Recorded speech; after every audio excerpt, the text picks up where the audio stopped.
ఓం నమః శివాయ శ్రీమాత్రే నమః. మిత్రులకి శ్రీభిలాషులకి అలాగే నన్ను ఇంతగా ఆదరిస్తున్న యూట్యూబ్ ప్రేక్షకులందరికీ కూడా పేరు పేరు ధన్యవాదాలు.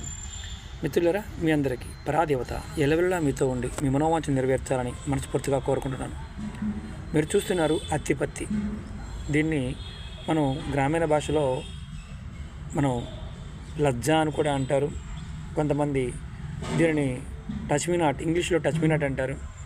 ఒక్కొక్క ప్రాంతంలో ఒక్కొక్క రకంగా పిలుస్తూ ఉంటారు. ఎందుకు చూపిస్తున్నానంటే, చాలామంది మా పిల్లలకు కోపం ఎక్కువగా ఉందండి, విపరీతమైన కోపం అండి, ఏం చేయాలో అర్థం కావడం లేదు, ఆ కోపం తగ్గడం లేదు, జాతక పరిశీలన చేయించాము, ఏదైనా మార్గం ఉందా అన్నారు. చక్కని మార్గం, తేలికైన మార్గం ఉంది. ఈ చెట్టు ఉంది కదా, ఈ చెట్టు పువ్వులు వస్తుంటాయి, ఇలా పువ్వులు కనిపిస్తున్నాయి కదా, ఇది మొగ్గలు కనిపిస్తున్నాయి. ఈ మొగ్గని కానీ పువ్వుని కానీ ఇలా టచ్ చేస్తూ ఉంటే ఎంత కోపం ఉన్నా పోతుంది. మీ ఇంట్లో ఒక మొక్కని పెంచండి, ఖచ్చితంగా పని అవుతుంది. ఇది ఆన్లైన్లో కూడా దొరుకుతాయి, ఎక్కడ పడితే అక్కడ కూడా మనకి పార్కుల్లో కూడా దొరుకుతాయి. ప్రయత్నం చేయండి.